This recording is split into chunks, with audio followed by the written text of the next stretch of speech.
are watching Govs Radio. This is where you go if you want to see something or if you want to hear something funny. Coming up in just a couple of minutes. This is a joke I told. What? I'm not on Gov Radio? Call the police. Call my agent. The Knock 'em Dead Comedy Radio Show also brought to you by Two Eagles Auto Body. For more than 25 years, Two Eagles Auto Body has been the leader in auto body repairs and customer satisfaction on Long Island. Two Eagles Auto Body handles every type of auto repair, from custom applications and restorations to repairs involving insurance claims. So call Two Eagles Auto Body and ask for John Rossi at 516-328-2527. The Knock 'em Dead Comedy Radio Show also brought to you by Two Eagles Auto Body. For more than 25 years, Two Eagles Auto Body has been the leader in auto body repairs and customer satisfaction on Long Island. Two Eagles Auto Body handles every type of auto repair, from custom applications and restorations to repairs involving insurance claims. So call Two Eagles Auto Body and ask for John Rossi at 516-328-2527. The Knock 'em Dead Comedy.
Hey Tony, you're not funny, and you probably shit yourself a lot, and you're no fun to be with, and you don't make that much money, and you're not going anywhere in show business, and I hope you get hit by a bus, and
Hi, everybody.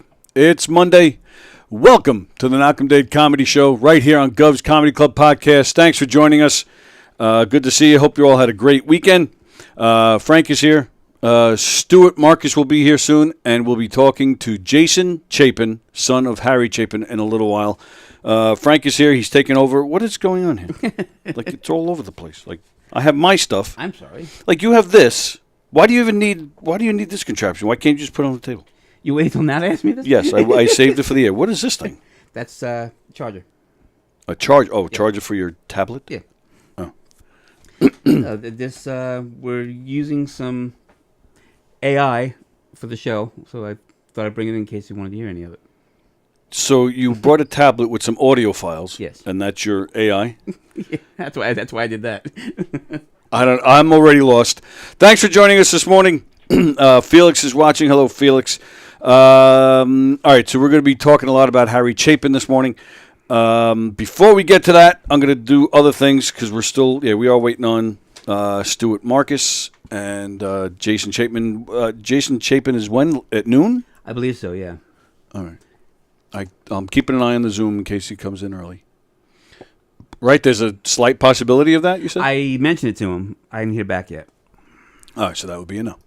All right. All right, before we go any further, I'm going to get the serious stuff out of the way. This morning we learned, if you guys, any of you guys who've been watching the show for a while, we've been on for over 5 years now. Haven't seen much from him lately, but we used to have a regular viewer, Douglas King. We used to call him Senator King because he once ran for some local political office. But nice guy. I don't know his complete story. He was in a wheelchair, but he was very active in his community, very active in the wheelchair disabled community. What was it? That was the phone. I don't know what that was. But he passed away. We got news this morning that he passed away. I think it was Friday or Saturday. Douglas King, we wanted to wish his wife all the best and his family all the best. I believe he was only in his late 40s, early 50s. I don't know what happened to him, but very sad. He was a friend to a lot of comedians. He was a big fan of comedians. Like I know him and Chris Roach were kind of close friends, and very supportive of this show for a long time. So again, all the best to him and his family. Douglas King, who passed away this weekend, good friend of the show. So just wanted to get that out of the way, and get all the serious stuff done with. So all right. The other announcement, of course, make sure you get your tickets for the Long Beach International Film Festival. That kicks off July 26th, and that's a Wednesday, and it goes till that weekend, that following weekend, that Saturday or Sunday. It's going to be a great event. Lots of great films are going to be shown, and they do it in different locations throughout the Long Beach, South Nassau County area. They'll be doing some stuff in Lynbrook, doing some stuff in different libraries throughout Long Beach. I believe the closing event, they call it Shorts on the Beach, I think it's called. Well, they actually set up a big movie screen on the beach down there in Long Beach, and you watch a lot of different short films. And it's an international film festival, so that means that there's films from all over the world that are shown. In the past, you've had cast members of The Sopranos, and some Baldwin brothers have shown up and been a part of this thing. Comic Sans, the movie that we made with Don Sill and myself and a bunch of other great local comedians, Joey Cola, Carrie Kravitz, Jeff Bosey, Eric Haft, Joey Petroni, Shari Poland, Austin Brooks. Who am I leaving out? Andy Plajanos. Did I say Bosey? I think I did. I think I got everybody. Eric Haft.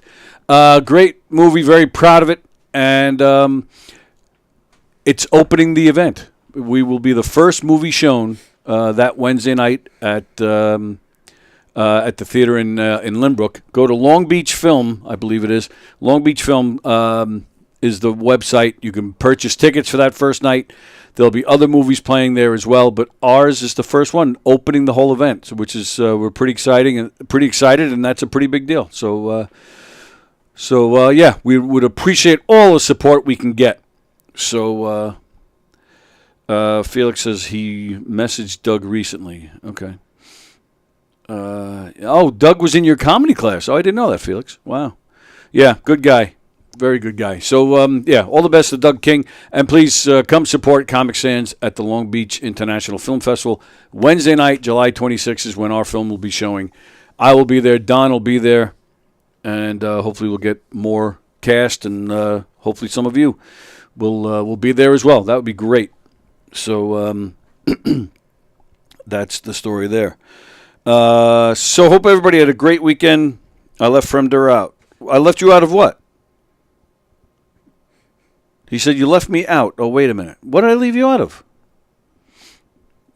Did you comment earlier and I missed it? No, I don't see anything. I don't know what you... Fremder, don't start with me, Fremder. I'm confused enough. So hope everybody had a great weekend. What'd you do this weekend? Cleaned. Nothing exciting. I'll just keep making announcements. That's all. What'd you do? Cleaned. You're like Lurch. You're right. Well, I went to a party on Saturday. This party, oh my goodness, it was down in Islip, which is South Shore, Suffolk County. Kind of like, it's not east or west. It's kind of like it's like central Suffolk, but south. But man, this house is right on the water. Beautiful house. Oh man, I mean, really, they had this big, beautiful pool in the back, big deck. They had a bar in the back, little bit of a grass area. But then you walk down some steps, and you're right there on the water. They had tables, and it was beautiful. The people next door, they're shooting fireworks. I'm like 20 feet away, and they're shooting fireworks. They had a band playing. Wondrous Stories was playing. Kenny Forgione, who's been in here, his band was playing. I mean, I didn't even make it. All right. So I was walking up the driveway to this party, and so I didn't even make it into the backyard where the party is, and I see Sherry Goldberg, who runs a Facebook page called Sherry Scene. Great page for Long Island because it has everything that's happening on Long Island, especially in the music the music scene. Tells you what's going on, where bands are playing and stuff. Sherry was on my the show I used to have, Tony. What was it? Tuesday Night with Tony. On Facebook. She was on that. I got to get her in here. But I mentioned her because she always lets me post stuff on her page, and I don't thank those. I share the link to the show and a bunch of stuff on a bunch of different pages, and I never really thank them for that. So it was nice to see Sherry. I see Sherry on the driveway. Talk to her for a few minutes. I walk another 5 feet, and I see Bob Bello. Now, and so Bob was the first. Bob, first of all, I was shocked this guy recognized me. I think I met the guy twice back in 1986 or something. I don't know this guy other than just remember him because you were in a band with him. Right. But he was the first of 1,800 people. Where's your brother? Is he coming? I don't know. Did you ask him? I don't know. I didn't ask him. I don't know. It wasn't my party. I don't know. Yeah, right. But yeah, he asked, and half of the band, Wondrous Stories, asked where you were. I don't even know most of those guys. I know Kenny Forgione. Mm-hmm. The drummer, Ricky Martinez, he walks past me at one point, and he just kind of he's looking at me. So I went, hey. He goes, hey. But I knew, this guy has no clue who I am. But we've met before, but so I just went, band sounds great. He goes, oh, thanks. I go, I'm Tony Walker, and I go, I'm Frank Walker's brother. Oh! So everybody. That's great. Everybody was, like I said, Bob Bello was the first of 1,800 people. Where's your brother? Where's your brother? Where's your brother? Ed Ryan and his wife, Rain Ryan, they were asking. Rain Ryan, I was shocked because I don't know if I've met her in person before. We're Facebook friends. But I introduced myself, and she goes, oh, yes, of course, Tony Walker. She goes, oh, everybody knows Tony Walker. I said, no, that's Frank. She goes, no, everybody knows Tony. I'm like, okay, if you say so. Ed Ryan used to be a heavy hitter in the Long Island comedy scene. Now he's a heavy hitter in the Long Island music scene. He was there. He played a bunch of tunes. Of course, he was asking for you. He's not participating in this Harry Chapin thing. Has he ever? He has. Yeah, I thought he had. Yeah. I don't think he's doing this year. He's not. He said he's going to be out of state. Oh, okay. I don't know. He's going to jail. I think that's what he did. He did last year, actually. Oh, yeah. Right. Fremder, you left me out and didn't mention me with everyone else about being in Don's movie. Oh, wait a minute. I wasn't in Don's movie. Fremder, do you do drugs at 11 o'clock every weekday? What is... All right, Fremder showed up at the premiere. How about that? Fremder was there. A lot of great people were there. So many at the premiere of the movie. I got to show you the movie. You didn't really get to see it. Saw it once. No, you didn't. You watched it on a phone and the sound wasn't up. Like, Well, we watched the movie, but yeah, it wasn't in a theater. couldn't hear setting. anything. I'll watch it again. Absolutely. I think you should. Yeah. So there you go, Fremder. You're at the premiere. You did that. Congratulations, son of a bitch. Yeah, so Wonder Stories, great band. They were killing it. Lots of guests. And I'm sure you probably would have even known more people than me. But I knew. Kenny Friedman, who watches this show sometimes, he's an interesting story. He's been a Long Island musician for a long time. I met him through some friends back in the 80s. He turns out he's friends. He has known Lisa for years. Oh, really? Oh, yeah. When I first got together with Lisa, it turns out, yeah, she already knew him at that point. I did already, too. And so that was weird. But then, I think it was like 2004 or 5, he married a girl that I used to work with at the Lumberyard back in the 80s. So I'm like, oh, my God, I have so many weird connections to this guy. And but this girl he married, I haven't seen her since the 80s, so she was at this party. First time I've seen her in at least 35 years. I haven't seen her. I think Stuart Markus is here. Yeah. I'll run out. But they're an interesting story. This Kenny Friedman and his wife Wendy. They did something very strange that I think a lot of people would want to do. They sold all of their belongings. They sold their house. They've sold everything. Their whole lives are in a total of 3 suitcases. They're leaving this weekend. They're just going to Mexico for a year and a half. And then they're just going to spend the rest of their lives just traveling around and end up wherever they end up. Which I think a lot of people would like to do that. I personally wouldn't. But I do admire what they're doing and why they're doing it, and the fact that they actually have the balls to do it. I like being home. I love being on Long Island. I like being in familiar surroundings. I like going places where I know people. So my foot is planted.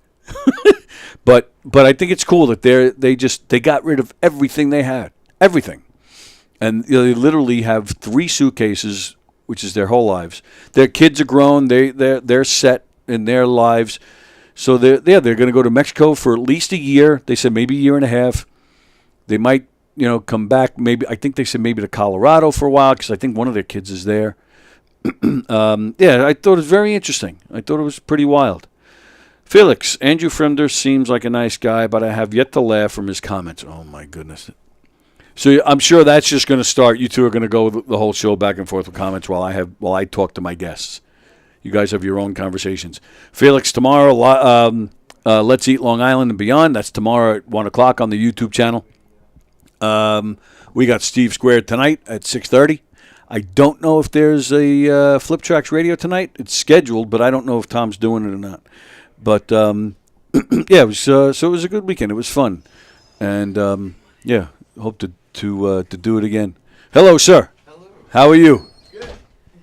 We're already on. So, Stuart Markus is here, ladies and gentlemen. Come sit right next to Frank over here. Okay. Okay. It's okay. Not everybody has a sense of humor, says Fremder. Okay. Like I said, you two are going to go back and forth. Stuart Markus is here, ladies and gentlemen. Oh, thank you. Thank you. Pleasure to meet you, sir. It's a pleasure to be here and a pleasure to meet you as well. Absolutely. Thanks. I'm glad you made it. And so before we get into this weekend's events, I want to just, get to know you first and introduce you to everybody here. So originally from Rochester, right? Correct. How did you end up in these neck of the woods? For a woman, I bet. No. It's usually why we do anything. Wish it were. No, but number 2 reason, a job. Oh, okay. I'd originally moved to Brooklyn out of college. I was selling advertising for a penny saver type of paper. Oh, wow. And then my uncle actually was a publisher of local newspapers. And once I had a little bit of experience, he hired me away. Oh, okay. And, all right. I went to work for him. There were local community papers in Rockville Center, Valley Sure. Stream, Mm-hmm. Lynbrook. And I bought a house 5 minutes away from the office. I figured I had a pretty secure job because it was my uncle. Sure. And then, irony of ironies, the week after I closed on the house, I showed up at the office and my uncle wasn't there. Turned out he'd taken on some silent partners and they'd conspired to force him out. Oh, my goodness. So, Wow. yeah, the classic example of man plans, God laughs. And then a week later, they just started cleaning house of everybody they deemed too close to him, which, as his nephew, I kind of qualified. Right. Doesn't get much closer. So, so all of a sudden, I had this house, no savings, and no job. Wow. And I borrowed a few $1,000s from my dad to tide me over, and I was down to like the last $300 when I found another job. But, but I really have come to like Long Island an awful lot. I love the bays on the North Shore. I love sailing. I love the beaches. Sure. And there's lots of opportunities to make music here too, Right. which I love. There's a great music scene here. Yeah. I was just saying that just before you came in. I know you know Kenny Friedman. I don't know if you know Kenny Friedman. I was explaining to everybody what he's currently doing. I just saw him over the weekend, and this coming weekend he's leaving. He's moving off Long Island. But I didn't know that. Oh yeah, him and his wife Wendy, who I've known for years. They sold their house. They sold everything they have. Their whole lives are. Did you know this? Yeah. Their whole lives are down to 3 suitcases.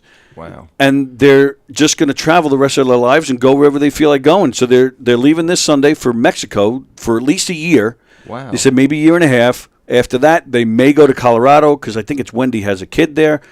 So they're just going to go wherever life takes them, for the rest of their days. Saved up to be able to do that. Right. To me, that's. But I was saying, I admire that they have the balls to do that, and they're going to go do it, and good for them. I personally love it here.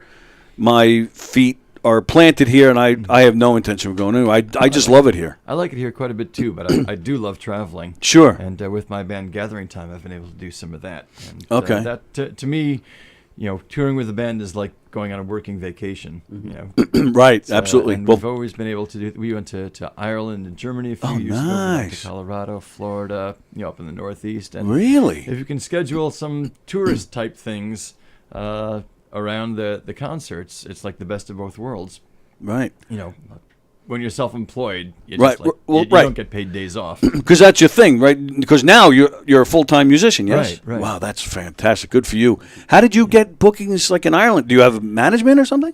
No, believe it or not, we don't. If they knew how much we gross as a band, Yeah, true. it was through connections, through networking. Really? We go. There's an annual event called NERFA, the Northeast Regional Folk Alliance Conference. We met someone over there named Mara Levine, who's actually going to be singing in the Chapin show. Oh, okay, She nice. lives in New Jersey, but once in a while I can create an opportunity for an off-islander to take part in the show. Right. But we met her at this conference back in 2009. And she's a singer. She doesn't play an instrument. Okay. She's a very good song interpreter and very good studio arranger. She makes beautiful recordings. Wow. And we're her favorite musicians to work with.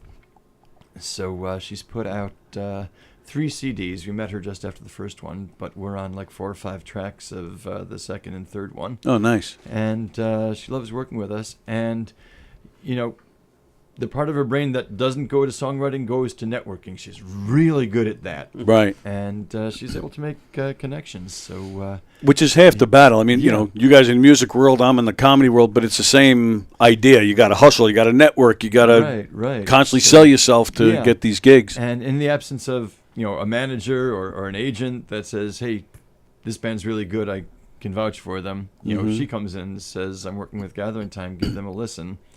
And it turns into gigs. So we do a lot of tours where we'll back her for a set and then have a set of our own. Okay. It's worked out pretty well. Wow. And then the rest is, just making connections ourselves Right. through the folk world and Oh, is that what it is? It's the folk world? Okay. yeah, we tour on the folk circuit. Okay. And it's a lot of house concerts, a lot of stages on Sure. at Unitarian churches and things like that. Okay.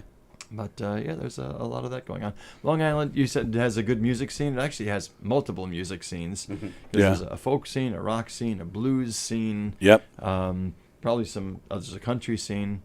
as well, and probably some others. Tribute band scene. Yeah, That's probably the biggest. Yes. Yeah. We tap into that a little bit, actually. Oh, yeah? Yeah, we can do like a Crosby, Stills, and Nash, Joni Mitchell tribute show. Crosby, Stills, and Nash. That's my language. That's Yeah, one of my favorites. Yeah, we're sort of a co-ed Crosby, Stills, and Nash would be the best. Nice. Okay. 3 voices in harmony.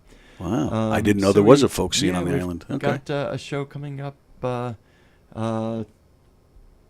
Can I mention an upcoming show? Of course, yeah. All right, this Saturday night, the night before the Harry Chapin show, we're playing Stepping Stone Park in Great Neck, which is for Great Neck residents only, unfortunately. But then we've got. We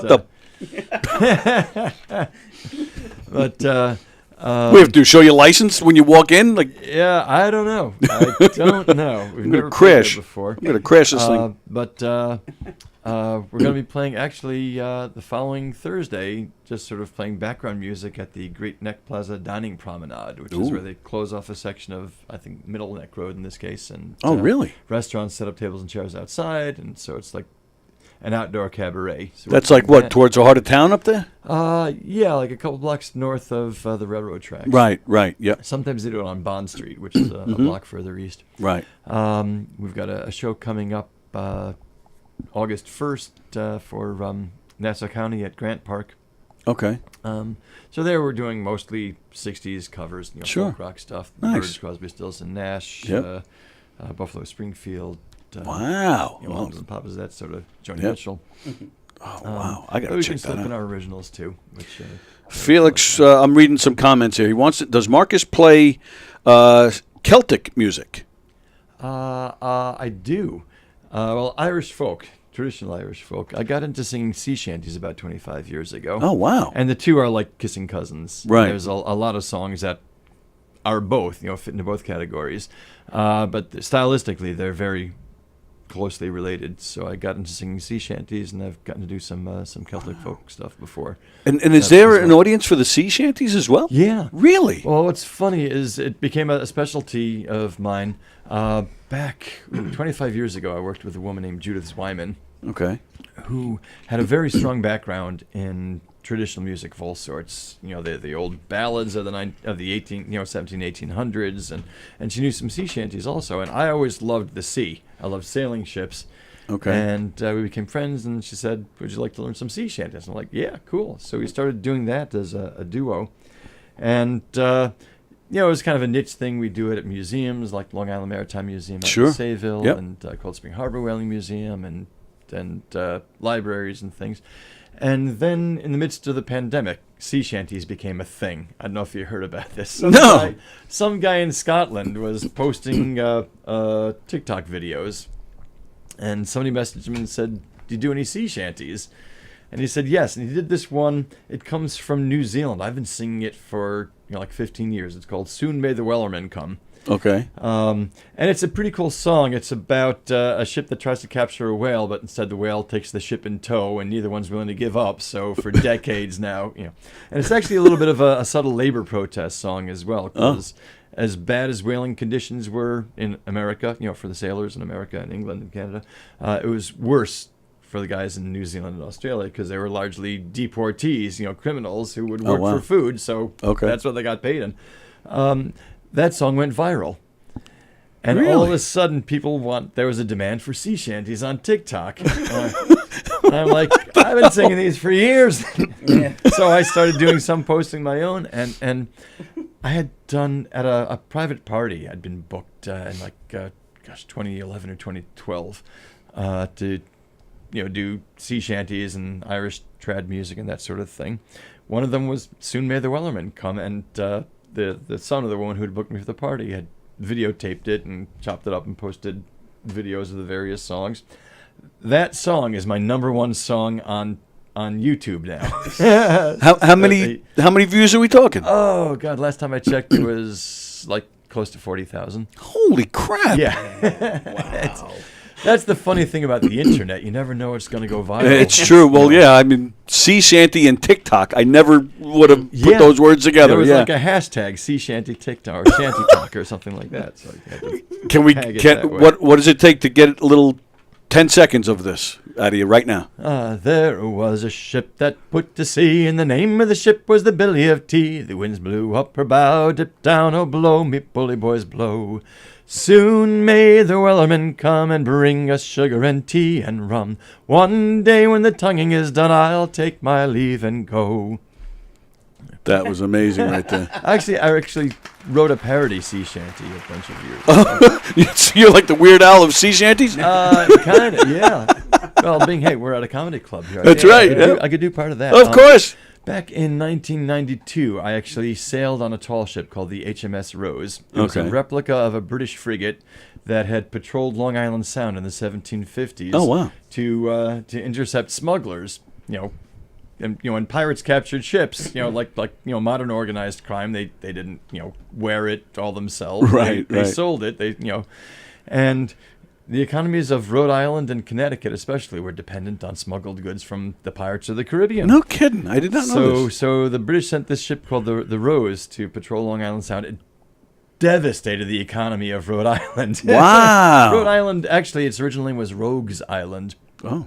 I'm learning a lot today. So I sailed aboard the ship just to train, climbed the masts, shimmied out on the yard arms, and discovered it's amazing how much upper body strength you have when your life depends on it. Sure. And any body strength. So I came back, and if you have 3 minutes here, I can sing you the sea shanty. Okay. Knock yourself out. It's called Brush Your Teeth in Brine. We signed aboard the hell ship Rose to sail the raging sea. We signed away our hard and pay to live in slavery, to climb the mast, to ride the waves and breathe the salty air. We got no sleep, our bodies ached, but still we didn't care. So brush your teeth in brine, me boys, brush your teeth in brine. And if you think your gums are bleeding, take a look at mine. And just make sure you ask me before casting off that line. So brush your teeth in brine, me boys, brush your teeth in brine. Our water started getting low just 4 days underway. It seemed that some landlubbers had to shower every day. When asked to stop, they gave to us a shocked, astonished stare. I'd rather die of thirst than miss a day to wash my hair. So brush your teeth in brine, me boys, brush your teeth in brine. And if you think your hair is greasy, grab a lock of mine. And just make sure you ask me before casting off that line. So brush your teeth in brine, me boys, brush your teeth in brine. They lined the great Cape Cod Canal to greet us from the sea, and in response we fired our guns and shelled them mercilessly. But every time we opened up, they cheered us from the shore. If we'd used our grape and chain shot, they'd have only loved us more. So brush your teeth in brine, me boys, brush your teeth in brine. And if you think your pits are smelling, take a whiff of mine. And just make sure you ask me before casting off that line. So brush your teeth in brine, me boys, brush your teeth in brine. From Bridgeport back to Newport and from sea to shining sea, we'll sail the globe reminding folks how sailing used to be. And if we ever tire of all the hard work and abuse, just think how boring it would be to take a pleasure cruise. So brush your teeth in brine, me boys, brush your teeth in brine. And if you think your rack is lonely, take a look at mine. And just make sure you ask me before casting off that line. So brush your teeth in brine, me boys, brush your teeth in brine. Oh, brush your teeth in brine, me boys, brush your teeth in brine. And if you think your gums are bleeding, take a look at mine. And just make sure you ask me before casting off that line. So brush your teeth in brine, me boys, brush your teeth in brine. Thank you. That was fantastic. I never in a million years thought I'd have a sea shanty on this show. That was fantastic. Shout out to my dad, who's a retired dentist. I think that's where the idea of brushing your teeth and brine. They did actually have a quantity of fresh water on the ship, but yes, it did start running low, and they had to say, don't shower unless you really need to. That's fantastic. Nice job. Nice job. Thank you. So, of course, we'll start talking about the Harry Chapin thing in a second. I had two more things I wanted to talk to you. Actually, a few more things. I wanted to know what you thought of the paper bag. I saw you went there. I did. I had a great time. Yeah, it is. You've done that before, right? I haven't done it. I've been there. You've never done it? Oh, but you've been there. Yeah. Oh, okay. Never the whole time, but I've been there. I'd heard about it. People would mention it every once in a while for years, and it's like, that sounds like an awful lot of fun, but never knew when it was, right, or how to get in, or what. But it turns out that one of the organizers of the show is the Deputy Parks Commissioner for Nassau County. Oh. Who has a hand in putting the Harry Chapin show together. Ah, very nice. And, Okay. So at the meeting I had with him back in April, he's like, by the way, have you ever been to the Paper Bag Jam? And I'm like, what is that exactly? Because I was like, it sounds cool. And he's like, show up a half hour early. I'll get you in. Sweet. So I went to it. I hung out the whole time. I you have to attend at least once before you're allowed to play. But basically, it's a giant jam session of 70 musicians. And, Right. And it goes on for how long? 24 hours, is 10 it? to 4, I think. No, Oh. not that. It started about 8 p.m. and went till 1:30. Oh, that's it? Okay. Yeah, so it wasn't. Oh, okay. Maybe everyone's getting older now. But when I got there was 1,200-1,400 people there. So Right, it was packed. And over the course of the evening, the crowd started thinning out, and I made my way closer to the stage. And at a little before 1 in the morning, the guy who's emceeing it, Mike Guido, Oh, sure. says, we haven't done a Grateful Dead song yet. Does anybody out there know any Grateful Dead? And I raised my hand because I know like 4 or 5 Grateful Dead songs by heart. And meanwhile, he's looking to his left, and I'm on his right, down on the floor. But there's a few guys there who know me, Kenny Forgione and a couple others. And they're like, Mike, over here. And he calls me up. What's your name? Stuart Markus. What song you want to do? Ripple. Nice. Easy song. The band launched into it, and I sang it. And especially at the end, the last verse is just la da da da. Right. The whole crowd is singing along, and That's that great. I loved it. And That's it's like, cool. okay, you're a bagger now. Yeah, right. And is it for charity or something? Like, what is the or is it just an annual event for shits and giggles? Like, what goes on here? I don't remember offhand if it was charity or not. Every time I bring Frank on, he never knows anything. I'm not in it. I don't know. And now, and tell me about this. You did a concert against hate. What was that about? Just recently. That was really cool. It's just, and I saw this coming back in 2017. I wrote a song called "We've Come Too Far to Turn Back Now." It's sort of like Gathering Time being Peter, Paul, and Mary. Protest against the rise in hatred. There's just been, I think lately, and this is worldwide. Yeah. But not just the United States, but. A lot of hate groups have felt empowered to come out from under their rocks. Yeah, absolutely. And they have been. A number of politicians have sort of, if not outright endorsing it, kind of winked at it and said, if you support me, I won't say anything bad about you. Right. So there's been a rise in anti-Semitism, which is always like the canary in the coal mine when things are going bad. Yep. Certainly a rise in anti-Asian hatred because of COVID. Yep. And the cantor of this synagogue where Gathering Time has played decided to organize a concert against hate. It was us. It was the Toby Tobias Ensemble. Toby, interesting guy. He is a white guy who grew up in apartheid South Africa. Oh, He was wow. in his early 60s. And he loved the music of the black musicians that he heard, and he hated apartheid. So he moved away from there. I think he moved to Israel for having a a heart decade, attack? What are you then doing? came to Long Island. But he has an ensemble that kind of reminds me of, Paul Simon's Graceland album. Right. When you said South African music, that's Yeah. exactly what I was thinking of. Yeah, I mean, it's a racially mixed group, but they play music very much of that kind of style. Right. So it was us, him, a small gospel choir called the Nehemiah Project. Oh, wow. Gospel choir. Just basically, I think maybe 5 or 6 people. And then the Long Island Pops Orchestra. Oh, okay. And Nice. so we all did songs so we went on first and sort of did the hippie flower child set. Songs Right. like Get Together, which Yeah. we do. Some original songs that we've written. One we did Too Far to Turn Back Now, which we've adopted. It's interesting you wrote that in 2017 because that 2017 is, even though it wasn't that long ago, it just seems that was a much tamer time compared to now. Yeah, I kind of saw it happening. I wrote it right after the incident in Charlottesville. Okay. The neo-Nazis marching across the campus saying the Jews will not replace us. And I'm like, huh? Yeah, Being right. Jewish, I was like, I had no idea there was a plan underfoot to do that. Nobody tells me nothing. That's, the kind of things we're starting to see, and I just saw the potential for it getting worse. Yeah. And sadly it has. So that was, we They had, I think, around 400 people there. It was Okay. outdoors on a showmobile. Nice. And it was just an absolutely lovely night. We sang a couple of songs. We opened up with Lean on Me. That was Oh, the cool. Cantor's request. And just before we went on, I asked the guys from the gospel choir, hey, do you know Lean on Me by Bill Withers? And they're like, yeah. I'm like, you want to sing it with us? So we And that's what it's all about, right? Yeah. Kind of getting it all together like kind of that. all being friends. Right, And, right. And goofing around, joking around with each other backstage. But it was really just a lovely event to be a part Right. of. Oh, that's great. That's cool. And, we need more events like that. Yeah. Hello, Brendan Burt. Thanks for joining in. Felix visited Rhode Island a lot. They used to have a pirate. Oh, they do a lot of pirate history. Very interesting stuff. Right. Okay. Yeah. All right. So, just one more thing I like to do with my guests, and then we'll get into all the Harry Chapin stuff.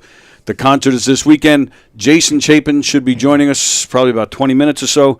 One thing I like to do with a lot of my guests when they come in, I do my research, as you see, and I always look to see mutual Facebook friends, and then I mention some of them, and then I ask you just say whatever you feel like saying about them, or you don't say anything at all if you don't want to. But I found a few names, and I'm going to throw them at you. And usually it's fun.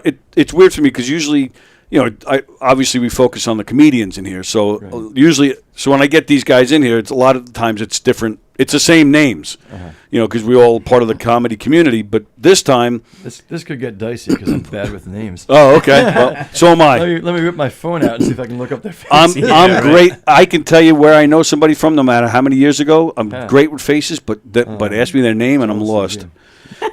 But this is cool because this isn't the comedy world, so there's a few names that I was surprised to see there. But I'll start easy. I'll start with easy names. Tom Sanfilippo. Good local musician. There you go. Great musician. Yeah. And he hosts a show in here, which he's scheduled to be on tonight. I don't know if he's coming. I did not know that. Okay. Oh yeah, yep. He does. He's been doing a show in here for a few I years. don't know him all that well. Great guy, but yeah, fantastic guitar player. And When you're part of the music scene, there's a chance to get to know a lot of really good musicians not very well. Sure. Because everyone's gigging at the same time. Friday, Exactly. Saturday nights, Again, weekends, same thing in the whatever. comedy world. You want to go out and see these guys and support, but You every gotta weekend dig is when everybody's out doing it. So Exactly. it's tough. So yeah. you meet people. Once in a while at an open mic, you run into some of the guys. That's Right. how I got to know my bandmate Jerry McKevney, actually. Okay. Two ways. One, there was a workshop group called the Island Songwriters Showcase that we're both a part of. But then it just sort of happened for like a decade. He and I would run into each other once a year somewhere. Right. At an open mic or someone else's concert because he's a working musician, I'm a working musician. Sure. So Tom Sanfilippo is in Yeah. that Oh, he's category. great. Yeah. He's got a little Patrick Simmons, don't you think? He looks like even sounds like him a little bit. Oh, from Dooley Brothers? How many Patrick Simmons do you know?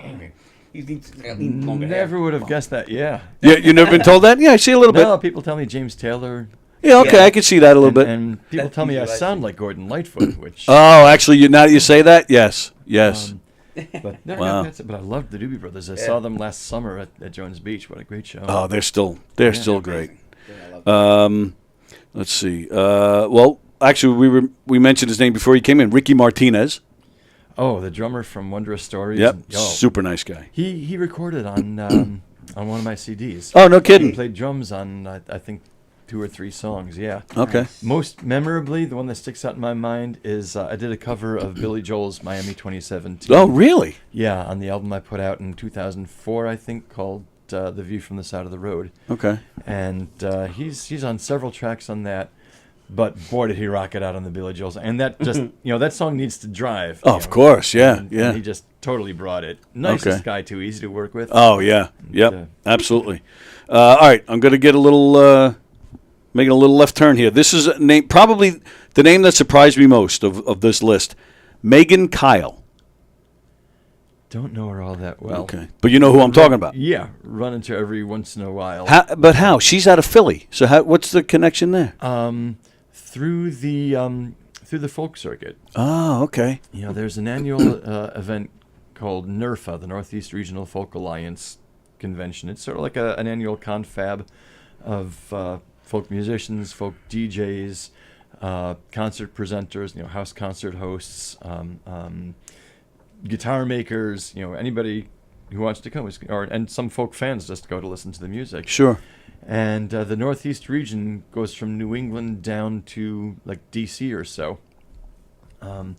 So it draws, pre-pandemic it was getting 650 to 750 people each year. So there you get a chance to cross paths with a lot of people. Sure. So, and she's one.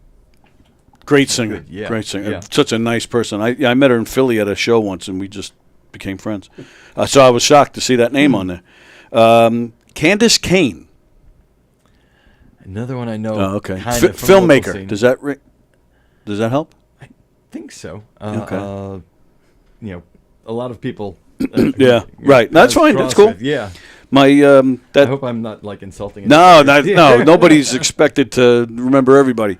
But she's a filmmaker. That's who Zach's working for. One thing when you perform a lot, especially if you're doing original songs, people kind of get the impression that they know you.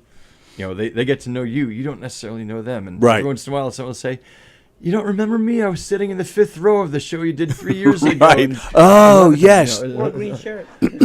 I said hi to you. I can't believe you don't remember me. I was saying that before you got here. For me, it's easy because I usually can tell when people are like, I just say I'm Frank Walker's brother, and then they were like, "Oh," and that's a nice. I have that to take advantage of because they all know him. Christine Perini. No? Okay. Dennis Cashton. Dennis is the sound guy at the Space. Does that help you? Oh. Yeah. Yes, okay. Great guy. James Lee Stanley. He's friends with James Lee Stanley. Now, him I know better, actually. We've done shows with him. Oh, have you? Yeah, nice. Very good singer-songwriter and guitarist. Oh, he's great, yeah. Very, I want to very get nice him guy. on here. They have a documentary about him coming out. Do they? Yeah. I heard about that. Yeah. I want to see that. I think it's coming out soon, just within the next few weeks. Oh, okay. Some years ago, probably a decade ago, I played at an assisted living place. That's sort of taking the place of the day job, is playing nursing homes, Sure. assisted living, and Whatever senior pays the centers. bills, baby. Yeah. And a woman came up to me and asked me if I knew him. I said yes. She said, "I'm his mother." No kidding. Yeah. Wow. Where was that? Out in California somewhere? No, it was at one of the places in Great Neck. Oh, really? Yeah. Oh, is he from here? I don't think I knew that. Originally, yeah. Really? Oh, I didn't even know that. Wow. All right, I'll give you one more name. Jan Close, or is it Jan? No, it's Jan Close. yeah. He's Jan been on here Close. twice, and I screwed up his name already. Yeah. Another guy. I think I met him at one of Kenny Forgione's Christmas parties. Oh, okay. And that's I can't say I'm not sure he knows me. Right. But Kenny's Christmas party was a great networking event too. And I hope he'll start it again. He hasn't had it since the pandemic. But he and his wife would take a Saturday in December and just host a huge Christmas party. And the first part was for their friends and family. But then after 10, 11 o'clock, musicians would start filtering in that's after cool. our gigs. And Pack into the living room. and he'd have a drum set up and a keyboard and Nice. Several mic stands and a rack of guitars and we just all go out. In fact, he has a standing request with me. I do an acoustic guitar version of "I Believe in Father Christmas" by Greg Lake. Nice. Yep. And he's like, "Stu, please come to the party, but please play that song." That's a great one. Speaking of guitars, I see you brought yours. Did you want to play? I could. I mainly brought it because I'm leaving here and going directly to play another. Oh, okay. All right. All right. I could. All right, so we got Jason Chapin showing up probably 10, 15 minutes. So, all right, so let's get into some of that. That's why we're here. The Harry Chapin, let's see, the Harry Chapin Day. July 16th is Harry Chapin Day on Long Island. It's also, this year, it's the 42nd anniversary of Harry's passing. Holy cow. Have you gotten like an official press release from Nassau County on that? Because I haven't gotten word as to whether they've actually declared it as such. That's what they said. No, I'm just going by what you guys have been posting. Okay. I'm pretty sure Nassau has. I think Suffolk did too. Yeah, Suffolk I'm pretty sure did, but Nassau, I haven't gotten official word. Really? Nassau County, they always have the huge fireworks show on for 4th of July, and they Right. had Boys to Men this past weekend, and I think a lot of their efforts were going into running. Just for a show of that size. Okay. Did you hear the numbers on that show? Boys to Men? No. The biggest crowd ever at Eisenhower Park, 40,000 people For Boys to Men? Yeah. at Eisenhower Park. They couldn't Come get them on. all in the field in front of the stage. They had like an overflow area. Maybe they had, Really? like, a Yeah. Diamond Vision setup or something. They were at Friendly's across the street. Yeah, it could be. I'm sure you could hear them there. For Boys to Men? Yeah. Come on. Huey Lewis was there a few years back. Yeah, He was I saw that. He I was there. like 25 grand, I heard. Oh, yeah? But Boys to Men got 40,000 people. Jeez. Well, we expect to beat that this weekend. 40,001. That's hope. So that's weird to me because, the Lakeside Theater, Eisenhower Park, that's Nassau County. So you Yeah. would think Nassau County would be, I'm surprised. Yeah, but last year, Bruce Blakeman really put the power of his press office behind the show, and it was the only year we've gotten rained out twice. It was only the second year we've Yes. ever gotten rained out. I remember, yeah. Last year got rained out twice, Crazy. and Bruce's press department just like got on it. We found a rescheduled date, and they got the word out. And I thought, oh wow, twice postponed into September now, and school is starting. We're Right. we're gonna have 36 people in the audience. But we had a really good crowd, and I realized that's the power Good. that the press office has. Absolutely. So hopefully they'll, now that minor events like Boys to Men are over, it's really important, and Right. Yeah. and get behind it, and hopefully we'll have a good crowd. We've got a guy I need to give a shout out to, Yeah. Mike Kornfeld. Okay. He is the president of the Folk Music Society of Huntington, and an independent PR guy, and he's been putting in all kinds of effort to get the word out and Nice. posting in every. Who knew how many Facebook groups there could be that might apply? Plus, Right. it's going to be live streamed, so Oh, there are nice. Harry Chapin fan groups, that can be seen all over the world. Right. So he's really every year helped us Okay. publicize that, and WHLI has it on their official concert calendar. So they get behind it. Right. All right. So that's where I was going. So it's 42nd anniversary. Harry was scheduled to perform at the Lakeside Theater that night at Eisenhower Park. We were actually there. Yeah. Later that year, the theater was renamed the Harry Chapin Lakeside Theater in his honor. So this year, this is the 20th, right? This is the 20th Just 20th, Wild yeah. About Harry show. Yeah, the first year we did it at Halls Pond Park in West Hempstead, which is Okay. near where I live. Right. And, Okay. and it was, we drew a few hundred people there. It was a little community concert. Didn't know how well it'll go. Lots of technical glitches and stuff. But we made a video highlight reel. Same Judith Zweiman that got me into singing sea shanties knows how to edit video. Mm-hmm. And made an appointment with the guys at the county office at Eisenhower Park and said, here's what we did in Halls Pond. How'd you like to do it here? And we walked in, and there was a poster, actually, from the day that Harry was supposed to play there in Oh, wow. 1981. A Wow. promo poster. They had never taken it down. And I walked in and said, that probably bodes well. Yeah. Right. We gave our spiel, and they said, sounds cool. So, Yeah. especially since it wasn't really going to cost them anything other than for the technical staff, because Sure. all the musicians play, gratis. Right. And it's turned into for years I thought, okay, they're so nice to indulge us on this. But then one year a county legislator was talking, I forget who, but her late husband had been on the tech crew that night. Oh, wow. And she referred to the concert as a cherished tradition. Right. I was like, oh, I'm a That's cherished nice. tradition. That was your official notice. They actually like this. Yeah. They appreciate Well, it. much like Billy Joel, Harry Chapin is, he's a big part of Long Island's identity. Yeah. So, and it's nice because we were talking before we went on the air because once or twice Harry's family did get together and put on some kind of concert in Harry's memory. So I guess they were kind of, melding the two, right? Because Harry's family, they do get involved in this, correct? Yeah. Various times. They've officially endorsed it. Sandy comes as often as not. I think a little less often now because she moved away. Oh, did she? Oh, I didn't know that. Yeah, she probably a decade ago. I think she Oh. sold the house in Huntington. She moved. Where did she go? I think she first moved to Westchester, but Okay. now I think she's in the city. Oh, is she? Yeah. I didn't hear that part. Okay. Yeah. She comes off not Harry. I'm sorry, Jason and Josh. Jason's been coming like every year for at least the last 5-6 years. Oh, yeah? Josh, not quite as often, but more often than not. Jamie has sometimes come to accompany Sandy. Tom showed up once. I'm trying to get Jen Chapin to take part, but She's like, gotta leave it for Long Islanders. Oh, is that right? But She doesn't. yeah. Oh, I didn't know she doesn't. She's never played in the show. Oh, wow, I'm surprised. We almost got the Chapin sisters. That's Tom's daughters. Okay. To come out, but I think they got a paid booking or something that day, so can't fault them for that. Sure. Wow. But it means a lot to have the endorsement of the family. Of course, and usually yeah. Jason gets up and says something too. Okay. Does like any of the band, like Big John Wallace or any of those guys from Harry's band, do they show up and We play? had the drummer Howard Fields one time. Yeah. In 2009 he came. He played for a few people. Okay. Unrehearsed. Just really? came out and did it, and it went very well. He hasn't been back since, but I think John Wallace lives too far away. Oh, where is he? I think they said he's in Pennsylvania. Oh, yeah. But So and and now this year it's a longer event. Yeah. I'm not. I've been there. What, maybe 2-3 times.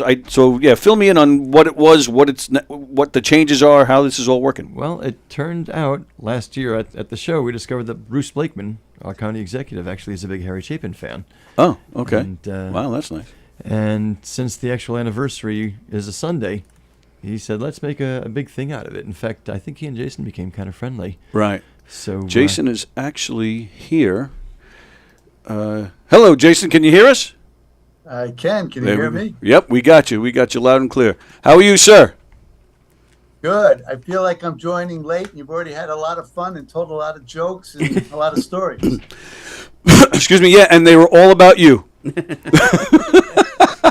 No, we're kidding. It was all sorts of sex and drugs and rock and roll. It was all about you. nice. We're It's another teasing. day. That's right. Just another Monday in your life. Well, we appreciate your time. We appreciate you joining us today.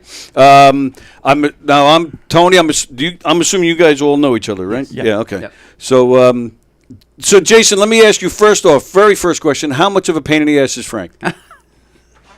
A scale of 1 to 10, he's awesome. How's that for a straight? Oh, that's not the answer. I'm his brother, so that's not the answer I'm looking for, I know. Jason. you probably know better than either one of us if you get off with him. I know. I was looking for an ally here. I The didn't funny get thing about Frank is that not only is he the biggest Harry Chapin fan of anyone in the show, Yeah, I think so. Yeah. he's also the most rabidly enthusiastic about it. So, like, we'll finish up the show. I'm exhausted. Right. I have like a knot in my stomach the entire night, hoping that it goes on time and everything goes off okay.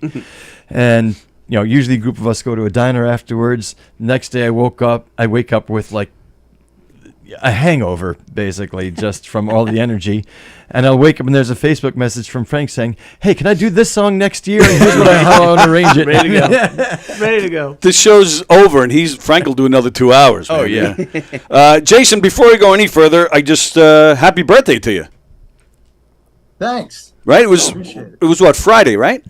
Yeah. Yeah, I'm see? sorry. Happy I missed, birthday. missed out posting on Facebook, but happy birthday. See Frank. that? See that? And you guys claim to know Jason. You guys don't know Jason like I know Jason. Sorry. So Jason, so you're we're talking about we've been talking about Long Island, of course, with with your father and whatnot. Now you're up in Chappaqua, is that correct? That's right. So you're a Long Island flat lever, like a lot of people. What brought you up there?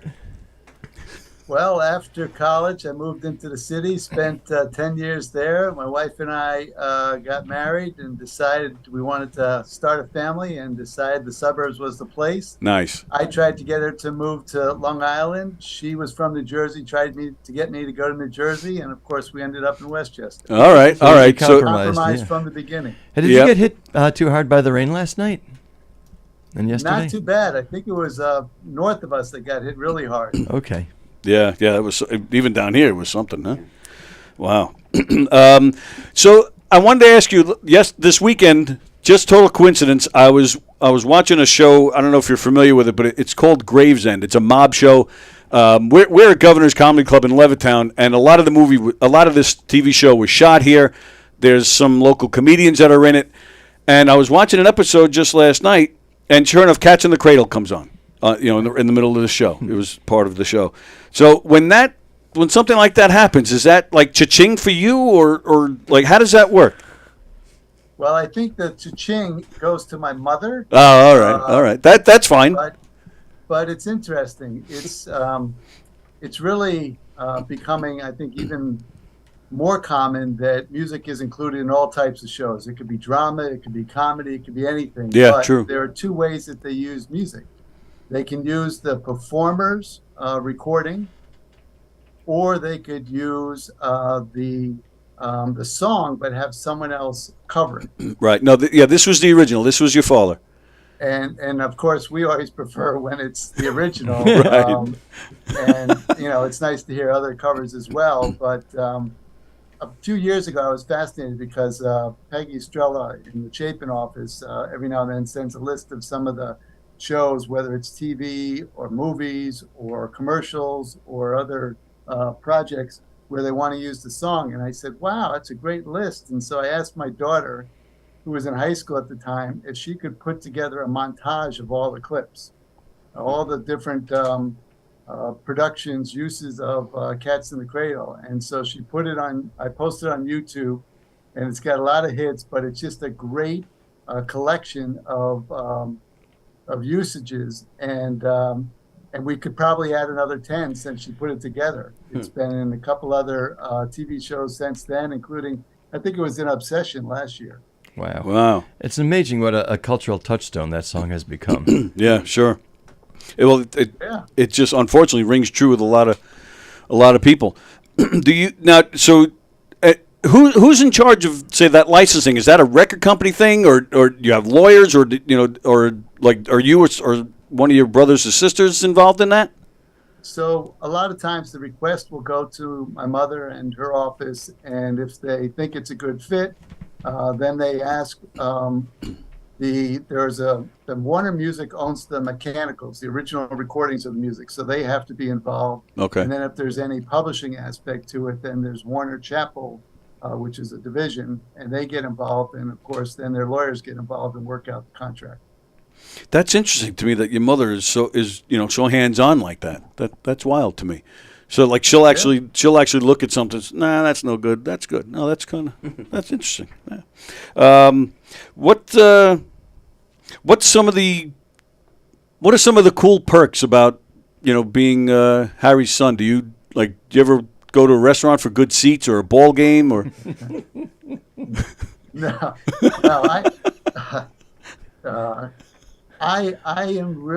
I'm thrilled at some of the perks that most people wouldn't think about. And the perks to me, getting to know Stu and Frank and all the artists that are involved in the tribute concert, and the fact that they've been putting this together for 20 years and thousands of people come each year. It's like an annual tribute to my father that just reinforces the fact that he's remembered and that people really care about his music and his humanitarian work. And so that's a perk to me.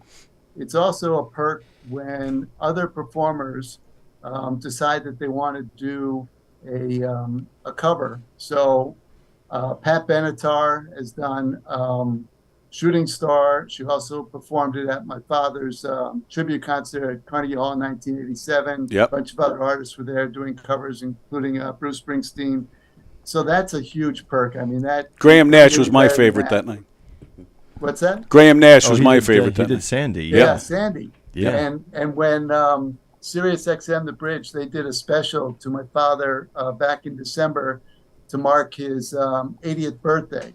And so they got a bunch of artists to come on and tell stories about him, and they did a bunch of songs.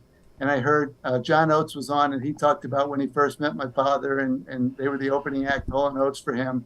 So hearing all of those stories, when we did a documentary on my father called When in Doubt, Do Something, which came out in 2020. Yep. And just a recommendation, anybody working on a documentary, don't try and do a documentary and release it during COVID, during a pandemic. It adds a lot of challenges. I would think it'd be the other way, actually, because so many people are home during that time doing nothing. You figured they were dying for documentaries to get out, no? Yeah, but they have to know it's out. So it's, unless you have a huge marketing budget, it's hard to reach people. But, Okay. it was a thrill to put that together, get that out. Yeah. And I had the opportunity to be in Oyster Bay at Billy Joel's motorcycle shop when he did his interview for the documentary. And I had met him once before backstage at the Long Island Music and Entertainers Hall of Fame. I think it was 2008. And this was the first time I actually got to have a brief conversation with him. Nice. But then he told stories about my father that I'd never heard. And I was really touched. He talked about, both my father as a musician, as a humanitarian. And I got emotional. So that's just another big perk. Oh yeah, that's cool right there. That good answer. I'm just being stupid, but that was a great answer. And speaking of the Long Island Music and Entertainment Hall of Fame, I saw you were there recently, and you even commented about how surprised you were about how many top performers come from Long Island, which I don't think a lot of people really know. There's a lot of talent that has come out of here. After your show, everybody should go to their website and take a look at the long list of all the entertainers, all the musicians who have a connection to Long Island, which includes Brooklyn and Queens in their definition. Right. It's literally hundreds of major artists and probably dozens that they never thought had any connection. Right. And then if you get a chance, go out to Stony Brook, visit the museum, and they have a lot of live performances there as well.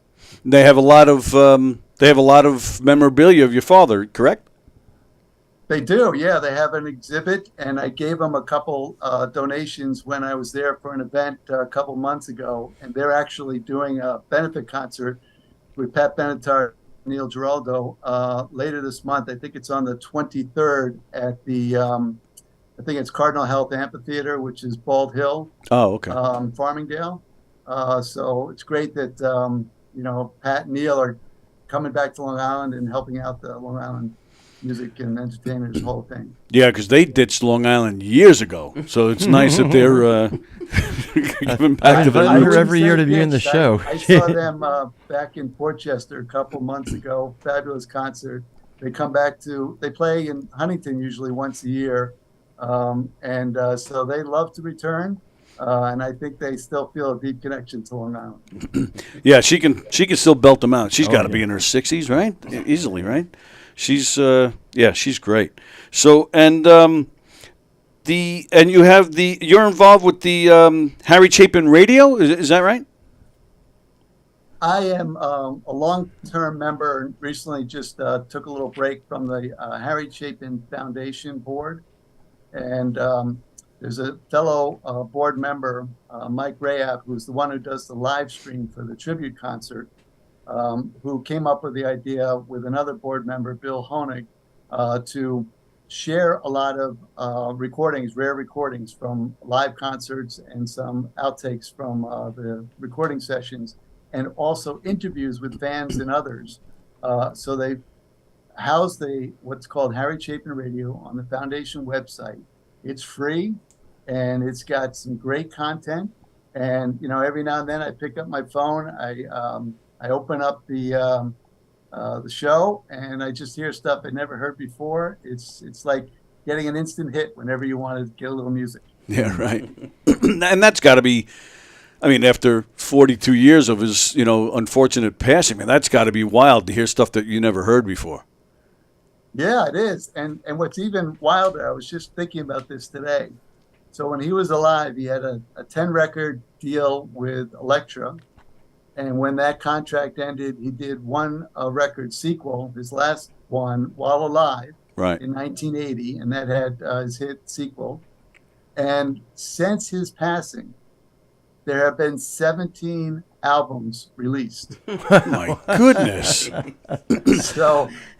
So I guess that's great. And actually 2 in the past year. One was a 1977 live concert at Capitol Theater in New Jersey, which was a benefit concert for Senator Bill Bradley at the time. Right. And what I love about the recording is it's a solo performance, and he's just as good as when he's with the band. It's just, it's good quality too.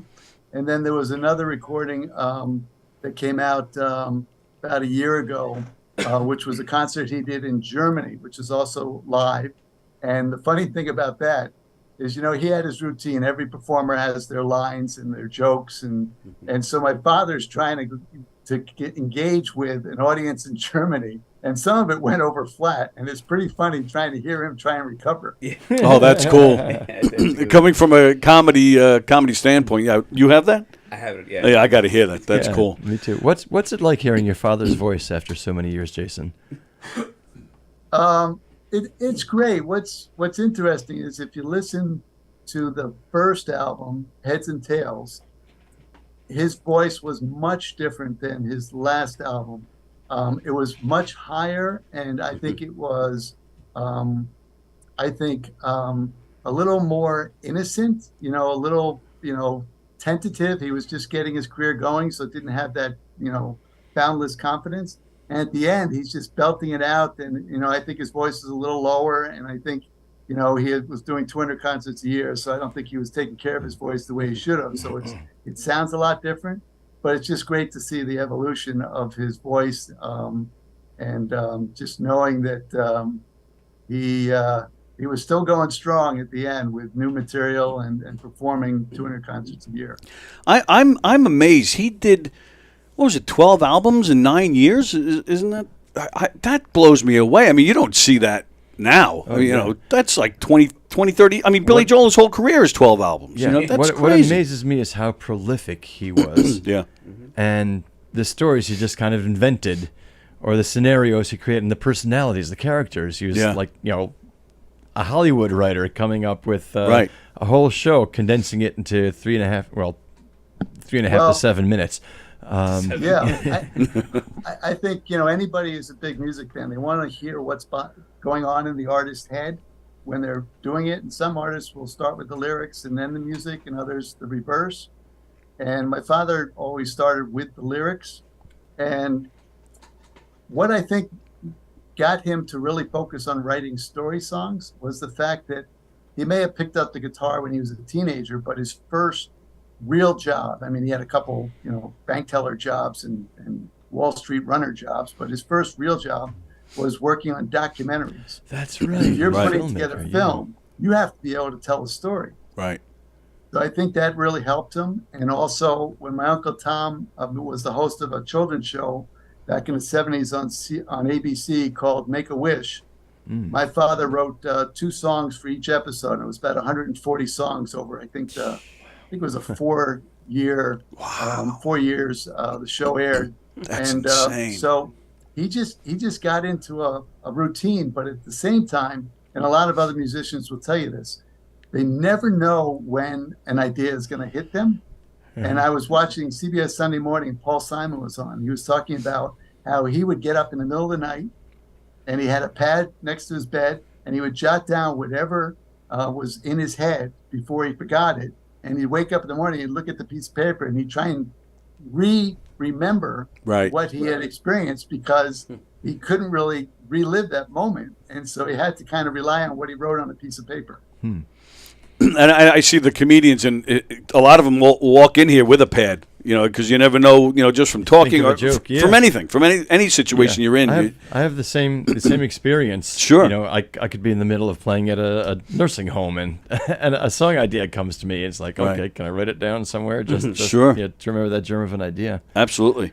And I want to, of course, I want to talk about the concert, but there was one thing about Harry Chapin that really got me. I was reading that. The article I was reading said this is obviously exaggerated, but it said Harry was supporting 17 relatives, 14 associations, 7 foundations, and 82 charities. It said that he was never really interested in saving money because money was for people, so it should be given away. How did you guys feel about that? Did it? And I'm not asking for personal, like how much money did you guys have, but was that a problem at home, or did you inherit that feeling? I don't know what you do for a living. Forgive me, I don't know what you do, but I don't know. Did that? Because that does say a lot about the man, and it's actually a great attitude to have, in my opinion. So I'm just curious where you come from. Yeah, there are books that describe this better than I can, but I'll give you a quick summary. So he grew up in a family, not a bunch of professionals, not lawyers and doctors, but writers and artists. And so that was really a big influence on him. He really felt like they were they were creative, and they were focused on contributing to culture and society. They weren't trying to make a lot of money and live, live the big life. And Right. so that was kind of, for him, when he got the contract and he started making money, it was almost an embarrassment for him because that wasn't really the family tradition. And so he I was think- getting paid for the time. He was one of the higher paid musicians that during his time that he was big. Well, part of that is because he did 200 concerts a year. Well, yeah, true, That's right, yep. But also, he felt, I think, a little bit guilty, and he also, he was influenced by a lot of people. His grandparents, his mother, and his brothers, and I think collectively he felt like, I have a unique opportunity to do some meaningful things, and so, my music speaks for itself. People either love it or hate it, and I'm going to continue to do concerts. But he said, I've got the ability to get involved in some other things that are bigger than me. And I think my mother also nudged him to get involved locally. And that's what led to him getting involved in the Performing Arts Foundation of Theater in Huntington, and also getting involved in the Huntington Arts Festival. And then, working with Bill Ayers, who was a radio host and became the co-founder of Why Hunger. And then, he had, again, back to the documentary years, he was over in Ethiopia and shot a film for the World Bank, and it was about famine. And so a lot of things were just kind of percolating. And he finally said, what, I'm just going to commit myself. When people ask me to do a benefit, I'm going to say yes, because I believe that, it's important to help others and support good work. But I think the thing he really focused on was hunger and poverty, which led to Why Hunger, which led to Long Island Cares, and then after he passed, my mother started the foundation to keep all that going. So It's just, it's something that was in his blood. It was at the core of his essence, and I think that he would have been thrilled to be remembered both for the music and the humanitarian work that he did. Now, all those dates that he did between the paid gigs and the charity gigs, that had to pull him away from you and your siblings an awful lot, didn't it? Yeah, we would guilt him now and then, tell him, he was missing this and he wasn't around for that. But at the same time, we knew that he was making a lot of people happy, and we took a lot of great family vacations. And, my mother also got to the point where she said, you're going to need to spend more time at home. So, he started to make some adjustments. Oh, that's good. There's an interview from the 70s. I think he was talking with Jen when she was a little girl. And it's like, what's Daddy like at home? She was, I don't know. He's never here. Oh, wow. But you guys did get to travel with him sometimes? Yeah, sometimes we would go on tour with him, and then we would take family vacations once or twice a year. And then we always had big family get-togethers, the extended family. So, he liked to say quality over quantity. We would have preferred quantity and quality. Sure, of course. Yeah. And I'm sorry, you're not, do you play or sing or anything? Are you a musician of any kind, or? I think technically I'm a failed musician. I played the cornet growing up, took some piano lessons, took some guitar lessons, but nothing stuck. I'm a music lover, but not a musician. Right, okay. And you asked before what I do for a living, and it's funny. I think my father had a say in this as well as my mother. I've always been working for nonprofits, and I currently work for a business organization, but I'm the director of workforce development. So I get grants and help train people for jobs. And I work with a lot of nonprofits, which I really enjoy. So the apple didn't fall far from the tree then, huh? No, I don't think I have the same impact, but I'm glad I'm doing something that he would have supported. Absolutely. And all right, so let's talk about Sunday. The concert is this Sunday. Now you'll be there and you're involved in planning this event, or? No, that's Stu and Frank and others. I just ask if there's anything they want me to do, and I will be there. My mother will be there. Not sure if other family members will be there. And also excited that two authors who recently wrote books about my father, Ira Cantor, who wrote Hello, Honey, It's Me, which has about 80 interviews with family, friends, and other musicians. Wow. He'll be there, and he'll be sharing stories and selling copies of his book. And then Pat Fenton Jr., the son of the author, Pat Fenton, who unfortunately, sadly passed away about a year and a half, he'll be there talking about his book and selling copies of Searching for Harry Chapin's America. Oh, wow.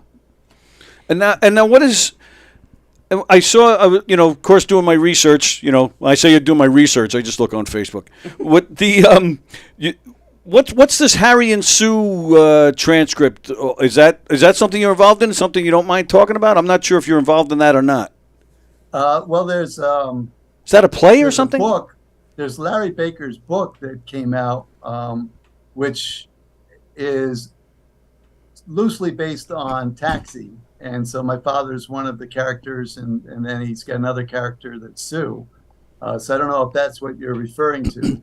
It was, if I'm not mistaken, it was a picture of you holding something like a book or something that said Harry and Sue. Yeah, that's Larry Baker's book, and he's written a number of books, and several of them include my father as one of the characters. Oh, okay. Oh, that's wild. Ira Cantor is watching, by the way, and he says, "Thanks so much for the mention." He says. All right. So the concert. So I think I was asking just before Jason came on.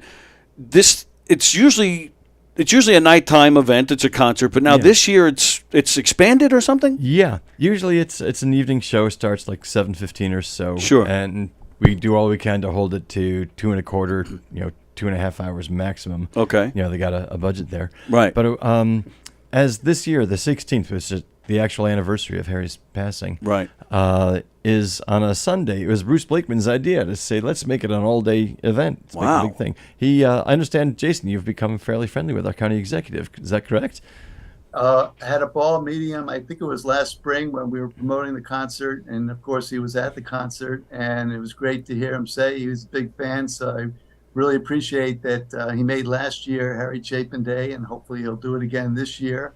And to see him again. And I've got a couple little items that I'm going to be giving him that I hope he appreciates. Nice. That's great. Very cool. So Mr. Blakeman, last year, he came to the show and really helped promote it. Like for the first time ever, we were rained out twice. Oh, wow. It was just nuts. But his press office is such a great reach that even though it was knocked back into September, we still had a really good crowd there. Okay, good. And so he said, let's make it an all-day event. So wow. So I've expanded the roster. Usually I have like 16 acts, and everybody gets up for circle at the end. This time we've got like 24, I think. Wow. And I've invited everyone to do an original song as well. Harry was very supportive of local singer-songwriters. Oh, was he? Yeah. In his day, yeah. In fact, there's a group that I used to belong to. You never stopped being a member. I just stopped going to meetings. But it's called the Island Songwriters Showcase. It's sort of a songwriters workshop group where songwriters kind of coach each other, help each other hone their skills. Right. And it traces its roots back to get-togethers at Harry's house. Oh, wow. So really, he would let you guys just come to his house? Oh, Jason, you remember this? Yeah, two quick stories. He did something. He would do it at a bunch of locations around Long Island. He would do these songwriter workshops. So it's basically for musicians who are trying to hone their craft, and so he would share his advice and critique some of their work and listen to their stuff. And I think he really enjoyed that. He was just really into the creative process, and he was shameless. He would do these crazy things. My mother tells this story about how he would either call her up at 3:00 and say, "Look, I got a bunch of people coming over at 5:00. Can you put together dinner?" For 20 people. Oh my goodness. Yeah. And another time, because he was, always trying to raise money for Why Hunger, he said to a bunch of people at a concert, said, "Look, if anybody wants to come and sleep over at my house and make a donation to Why Hunger, I'm all for it." So imagine waking up in the morning and walking through your living room and there are a bunch of people sleeping and you don't recognize any of them and you don't know why they're there. How is that for you? I mean, I don't know how old you are, but you're a little kid at that time, I'm assuming. That must have been nuts for you to wake up and see all these weirdos hanging out in your house. I was a shy kid and, trying to just live a normal life. And I was thrown into some stuff that you don't really anticipate experiencing. And I just learned to roll with it. Donate $500 to, World Hunger and have a catch with my son. I'll throw him in the backyard right now. Like, what? It's crazy. It's so funny, though. Wow. I mean, I'm sure it worked, though, too. It's a good tool to raise the money, I guess, right? Wow. So almost all the musicians are going to be doing an original song after they do that's their nice, Harry song. And in fact, the same aforementioned Judith Zweiman, who I used to work with, Right. actually wrote a song about Harry. I don't know if you know this, Jason. She wrote a song after seeing him backstage at some event, and from his stance and he had kind of this energy, like building up inside of him. She called it "Fighter Waiting in the Wings," and that's the song she's going to be doing. Yeah, That's she cool. said that's just the way he stood. She said he looked like he was just a ball of energy getting ready to, explode, just burst forth. Now, were you ever part of that? Did you ever sleep at the house? No, or no. Did you ever meet him? I didn't move to Long Island until 1990. So, Oh, okay. You met him once, right? The one thing I'm kicking myself is that after Sequel came up, I grew up in Rochester. Right. And he played the Rochester War Memorial. And I didn't know his music that well. A friend of mine who was a huge fan asked me if I wanted to go, and I said, "Nah, it's okay." And then a few months later, realized I'd missed my chance. Wow. So, Well, yeah, we like I mentioned earlier, we were actually there the night that he was supposed to play Eisenhower Park. We were there for that. Right. But where did you meet him? A few months before that, he played at Huntington High School with his brother Tom and Pete Seeger. Oh, wow. No band, just the three of them. You were there for that? Yeah, our uncle took me. I didn't go to that. Yeah. Wow. And So you saw Pete Seeger too? so Pete Seeger, yeah. That's amazing. I have an album at home signed by all three of them. Pete Seeger signed it? Yeah. Wow.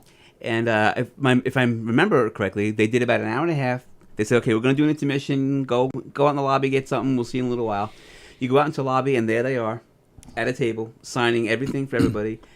At least about an hour doing that. Came back, did another hour and a half set. Wow. And then hung out again after the show. And yes, it sounds like he was a ball of energy, huh?